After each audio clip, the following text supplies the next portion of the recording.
Alors la question qui nous est posée ce soir, c'est faut-il légaliser l'euthanasie et le suicide assisté en France? Un des arguments invoqués par les partisans de l'euthanasie consiste à expliquer régulièrement que d'autres pays ont déjà légalisé l'euthanasie ou le suicide assisté. Qu'en est-il en réalité en 2022 et de quoi parlons-nous?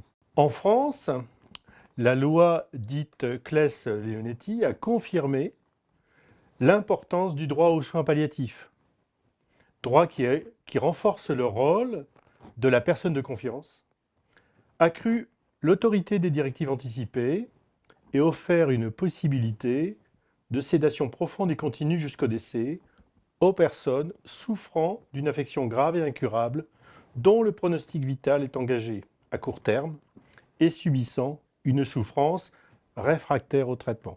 Si à l'étranger, quelques pays depuis presque 20 ans déjà ont dépénalisé l'euthanasie, d'autres ont fait plus récemment évoluer leur législation dans le sens d'une dépénalisation de l'assistance au suicide. Cependant, en dépit d'un consensus assez large pour distinguer les termes euthanasie et assistance au suicide, la situation est loin d'être homogène dans le monde occidental. On peut distinguer des pays où il y a une législation qui autorise l'euthanasie active, c'est-à-dire un médecin, dans la plupart des cas, qui administre le produit létal, et le suicide assisté. Et puis des pays ayant une législation qui prévoit le suicide assisté, où l'acte létal est accompli par le patient qui souhaite mourir à l'aide d'une prescription d'un médicament.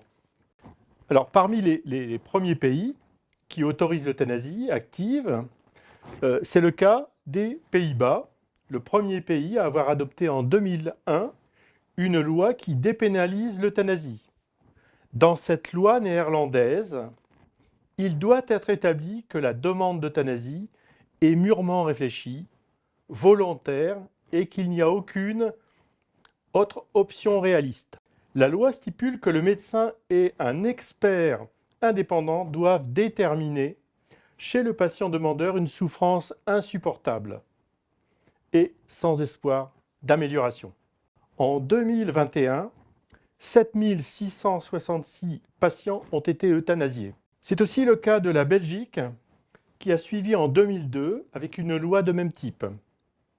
La demande d'euthanasie doit être volontaire aussi, réfléchie, répétée et sans pression extérieure. La personne doit être atteinte d'une affection grave ou incurable et faire état de souffrances physiques ou psychiques intolérables. L'avis d'un deuxième médecin doit être demandé même si celui-ci n'est pas contraignant. Le médecin qui consent à la demande, met en pratique le geste létal sur la base de la demande actuelle si le patient en a la capacité, ou sur la base d'une déclaration anticipée si le patient est inconscient. Le médecin accompagne le patient jusqu'au décès. Ça, c'est un point extrêmement important. Il doit faire état de l'euthanasie dans une déclaration adressée à une commission fédérale de contrôle et d'évaluation de l'euthanasie. Depuis la dépénalisation de l'euthanasie en Belgique, le nombre de déclarations est en augmentation constante. 2699 en 2021. Sous ces conditions, depuis plus de 20 ans, seul un dossier sur plus de 27 000 euthanasies a fait l'objet, après évaluation, d'une transmission à la Cour de justice. Il est admis que le contrôle s'avère insuffisant et la Cour européenne des droits de l'homme a condamné la Belgique, jugeant que l'indépendance de la Commission n'était pas assurée. Elle a cependant mentionné que la loi était conforme à la Convention européenne des droits de l'homme. Pour ces deux pays, le terme suicide n'est pas officiellement utilisé, ni formellement prévu, ni réellement utilisé. Il correspond plutôt à une situation où l'acte reste dépénalisé grâce à une compréhension plus souple des préalables, pathologie grave et incurable, souffrance durable et insupportable. Le Luxembourg, autre pays du Benelux, s'est engagé en 2009 dans une démarche législative similaire. Ailleurs en Europe, voyons le Portugal qui a voté en janvier 2021 un dispositif sur la mort médicalement assistée, sous la forme d'euthanasie et de suicide assisté, s'inspirant de la procédure belge, mais en donnant un rôle plus important aux médecins et en exigeant un accord préalable d'une commission nationale de contrôle. Cependant, la présidence de la République a déclaré cette loi contraire à la Constitution, imposant une nouvelle rédaction. Le Parlement a à nouveau adopté le 9 décembre 2022 un projet de loi légalisant la mort médicalement assistée. En Espagne, une loi similaire a été votée en mars 2021 et mise en application. Cependant, un parti d'opposition a déposé un recours devant le tribunal constitutionnel. Alors, en dehors de l'Europe, la province de Québec a introduit en 2014 une législation qui s'inspire du cadre néerlandais et qui organise une aide à mourir. En 2016, l'État du Canada a mis en œuvre une loi qui distingue plus formellement l'euthanasie et le suicide assisté, la Cour suprême ayant déclaré en 2015 contraire à la Constitution un article du Code criminel qui pénalisait l'aide au suicide. Traversons, le Pacifique. En Australie, l'État de Victoria a voté en 2017 une loi centrée sur le suicide assisté, loi qui s'applique depuis juin 2019. Cependant, cette loi prévoit la possible intervention d'un médecin si la personne ne peut accomplir elle-même l'acte. D'autres États australiens ont adopté une législation similaire sur l'aide médicale à mourir. En Nouvelle-Zélande, une loi sur l'euthanasie et le suicide assisté a été confirmée par référendum cette fois. En novembre 2020, elle est entrée en application en novembre 2021. En Amérique latine, notamment en Colombie, où l'euthanasie est légale et strictement encadrée depuis 1997, le suicide assisté est autorisé sous la supervision d'un médecin depuis mai 2022. Quant au Chili, il a entamé depuis quelques années un processus législatif qui devrait aboutir à une dépénalisation de l'euthanasie pour les patients majeurs qui souffrent d'une maladie en phase terminale et ceux qui souffrent d'une douleur constante et insupportable. Maintenant, voyons les pays ayant une législation prévoyant le suicide assisté, où l'acte est accompli par le patient qui souhaite mourir. C'est d'abord le cas de la Suisse, en application d'une jurisprudence inscrite dans le Code pénal depuis 1937. L'assistance au suicide est dépénalisée à la condition de ne pas être effectuée dans un but égoïste. Il s'agit d'une prestation proposée et réalisée à des conditions et à des prix variables par quelques associations spécialisées et accessibles aux étrangers. En Allemagne, où l'euthanasie est illégale, la Cour constitutionnelle fédérale a demandé au Parlement de rendre possible l'aide au suicide au nom du droit à l'autodétermination qui inclut le droit de décider de sa propre mort. 3 propositions de loi qui visent à encadrer l'assistance au suicide ont été déposées en avril 2021, propositions pour mieux protéger les médecins. En Italie, la Cour constitutionnelle a jugé en septembre 2019 que le suicide assisté pouvait être licite si des conditions strictes étaient réunies.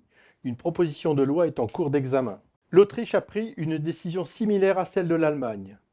Enfin, au Royaume-Uni, pour l'Europe, si l'interruption des soins dans certains cas est autorisée, le suicide assisté est condamné. Cependant, de nouvelles directives incitent à la clémence si l'acte est effectué par compassion.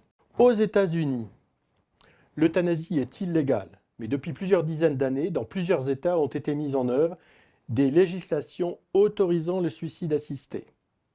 Dans l'État d'Oregon en particulier, les électeurs ont adopté dès 1997 une loi sur l'aide à mourir dans la dignité.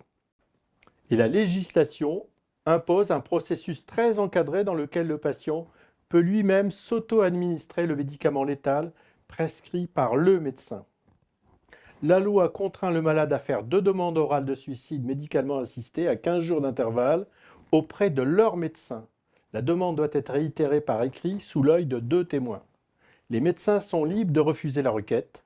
Si elle est acceptée, les patients doivent attendre 48 heures avant d'obtenir l'ordonnance devant leur délivrer les produits létaux. Dans son dernier rapport annuel, Oregon Death with Dignity Act relève que depuis 1997, 3280 patients en fin de vie ont reçu une ordonnance. 2159 sont décédés après ingestion du médicament, soit pour 2021, 0,59% des décès de l'État d'Oregon. On manque néanmoins dans ce rapport de données relatives aux conditions des derniers moments des patients ayant mis un terme à leur vie. Plusieurs États aux États-Unis ont rejoint cette procédure ces dernières années. La France, quant à elle, a opté pour un compromis. Au lieu de légaliser l'euthanasie active ou le suicide assisté sur demande, elle a opté pour une sédation qui permet de soulager les souffrances des patients en fin de vie. La procédure dépend d'une intervention médicale qui correspond à une procédure palliative qui peut poser question quant au respect total du libre arbitre. Ceci étant, nous manquons d'évaluation en ce qui concerne la pratique de cette sédation profonde. La diversité des législations illustre bien la complexité du problème du mourir et la particularité de chacune des situations des patients en fin de vie. Ce que les patients demandent lorsqu'ils souffrent, ce n'est pas toujours ce qu'ils veulent, vraiment, en tout cas de façon permanente.